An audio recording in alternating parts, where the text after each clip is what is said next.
کرتے ہیں دن میں رات میں کھل کے چھپ کے، ان کا اجر اللہ کے ذمے ہے، اور ان پر نہ کوئی خوف ہوگا اور نہ یہ غمگین ہوں گے۔ یہ بہت بڑی بشارت ہے سخی لوگوں کے لیے، مال خرچ کرنے والوں کے لیے۔ انسان کی دو کیفیتیں ہیں، آنے والے وقت میں کوئی مصیبت نظر آ رہی ہے، اس سے جو کیفیت پیدا ہوتی ہے اس کو خوف کہتے ہیں۔ گزری ہوئی مصیبتیں اور مشکلیں اور پریشانیوں پر جب کوئی خیال آتا ہے اور ایک کیفیت بنتی ہے، اسے حزن کہتے ہیں، غم کہتے ہیں۔ تو اللہ تعالیٰ مال ہم کیوں نہیں خرچ کرتے کہ وہ بڑے دکھ دیکھے ہیں، اب تو دولت ہاتھ میں آئی ہے، اب اس کو لٹا دیں گے تو آگے کل کو ہمارے بچوں کا کیا بنے گا۔ خوف اور حزن، اس کے بیچ انسان چلتا ہے ساری زندگی۔ تو مال خرچ کرنے میں جو رکاوٹ ہے وہ ہے اس کا خوف اور اس کا غم۔ تو اللہ تعالیٰ لا خوف علیہم ولا هم یحزنون، تم اللہ کے نام پہ دو، نہ تمہیں کبھی خوف آنے دے گا نہ تمہیں کبھی غم آنے دے گا۔ اور جو سود والے ہیں ان کے لیے تباہی اور بربادی ہے، یہ یہاں بھی برباد ہیں، یہ آگے بھی برباد ہیں۔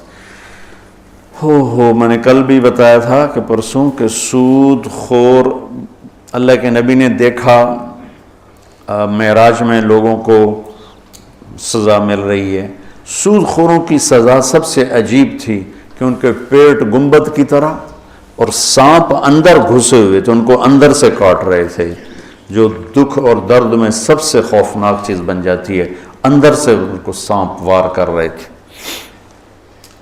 تو مال خرچ کرنا، اللہ سے سخاوت مانگو، یہ دعا مانگا کرو، یا اللہ مجھے سخی بنا، کہ اللہ تعالیٰ سخی سے دوستی توڑتا نہیں اور بخیل سے دوستی لگاتا نہیں۔ اور اسلام کا جو موضوع ہے وہ حرص و ہوس نہیں، ایثار، سخاوت، خدمت خلق اور قربانی ہے۔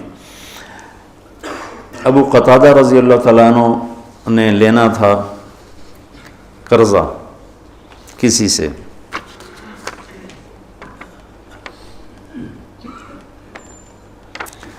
وہ لینے ان کے گھر پہنچے، وہ گھر چھپ گیا،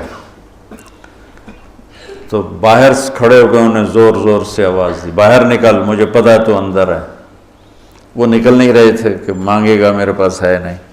جب انہوں نے بہت اصرار کیا تو باہر آ گیا، تو آپ نے فرمایا کیوں چھپ رہا ہے مجھ سے؟ کہ میں تنگ دست ہوں، ادا نہیں کر سکتا۔ تو ابو قتادہ رونے لگے اور فرمایا جاؤ، معاف کیا۔ پھر فرمایا کہ جو اپنے قرض خواہ کو مہلت دے یا معاف کرے، اللہ تعالیٰ اسے قیامت کے دن اپنے عرش کا سایہ نصیب فرمائے۔ اور ایک عجب حدیث ہے کہ اللہ کے نبی نے فرمایا بنی اسرائیل میں ایک شخص تھا، وہ اللہ کے سامنے پیش کیا گیا، تو اللہ نے پوچھا کیا لائے ہو؟ اس نے کہا تیرے لیے کچھ بھی نہیں لایا۔ پھر اللہ نے پوچھا کیا لائے ہو؟ کہ یا اللہ ایک رائی کے دانے کے برابر میں تیرے لیے کچھ بھی نہیں لایا۔ اللہ نے پھر تیسری دفعہ پوچھا کچھ تو سوچو کیا لائے ہو؟ کہنے لگا کچھ بھی نہیں لایا۔ پھر کہنے لگا ایک بات ہے، اگر وہ تیری بارگاہ میں کوئی اس کی قیمت ہے تو۔ اللہ کو تو سارا پتا تھا۔ اللہ نے پوچھا کیا؟ کہنے لگا تو نے مجھے مال دیا تھا تو میں تجارت کرتا تھا، لوگوں کو مال اٹھواتا تھا، جو پیسے نہیں دیتا تھا اور دے سکتا تھا تو میں اسے تنگ نہیں کرتا تھا کہ پیمنٹ پہنچاؤ، میں اسے مہلت دیے رکھتا تھا، جب دے ٹھیک۔ اور جو تنگ دست ہو جاتا تھا، کوئی نقصان ہو جاتا تھا تو میں کہتا تھا چلو اس کو معافی کر دو۔ تو اس پر اللہ تعالیٰ نے فرمایا تو میرے جیسا بننا چاہتا ہے، یہ تو میری صفت ہے کہ کہ میں اپنے بندوں کو معاف کرتا ہوں، مہلت دیتا ہوں، چل بس اسی پر تجھے جنت کا فیصلہ۔ نہ نماز، نہ روزہ، نہ حج، نہ زکوٰۃ، نہ ذکر، نہ تلاوت، کچھ بھی نہیں، صرف اللہ کے بندوں کے ساتھ۔ اب یہ مزاج شریعت ہے۔ اور سود کیا ہے کہ اگلے کا خون نچوڑ لو، اس کی رگوں میں جو بہتے والا خون ہے وہ بھی نکال لو۔ تو سود خود غرضی، حرص و ہوس اور لالچ کی بنیاد پر ہے، اور اسلام ایثار، قربانی کی بنیاد پر ہے۔ مدینہ کے نبوی دور کی کیا زندگی، ایک صحابی نے بکرے کو ذبح کیا، اس کی سری ایک گھر بھیجی، اس نے کہا ہمارا تو آج کی روٹی ہے، اس کو دے دو، وہ اس کے گھر چلی گئی۔ انہوں نے کہا ہمارے گھر آج کا کھانا ہے، اگلے کو دے دو، وہ اگلے گھر چلی گئی۔ انہوں نے کہا ہمارے پاس آج کا کھانا ہے، اگلے کو دے دو۔ 7 گھروں میں سری چکر کاٹ کے پھر پہلے گھر میں آ کے اگلے کو دے دو، اگلے کو دے دو، اگلے کو دے دو، اگلے کو دے دو۔ یہ اسلام کا ذوق ہے اور مزاج ہے، سخاوت، لوگوں کی خدمت، لوگوں کے کام آنا۔ ایک شخص نے کہا یا رسول اللہ ارید ان اکون خیر الناس، میں چاہتا ہوں سب سے بہترین فیصلہ بعد میں شمار کیا جاؤں۔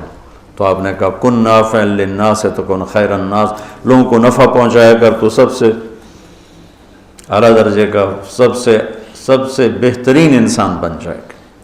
تو اللہ تعالیٰ امت کو ہمت دے، ہمارے تاجر اور ہمارے ذمہ دار یہ سود سے بچیں، اور جو ہمارے عوام الناس میں مالدار لوگ سود پہ پیسہ دے رہے ہیں اس سے بچیں، تو ان کی آخرت بھی بن جائے گی، ان کی دنیا بھی بن جائے گی۔ اللہ تعالیٰ نے کفر کے خلاف اعلان جنگ نہیں کیا، اللہ نے سود کے خلاف اعلان جنگ کیا۔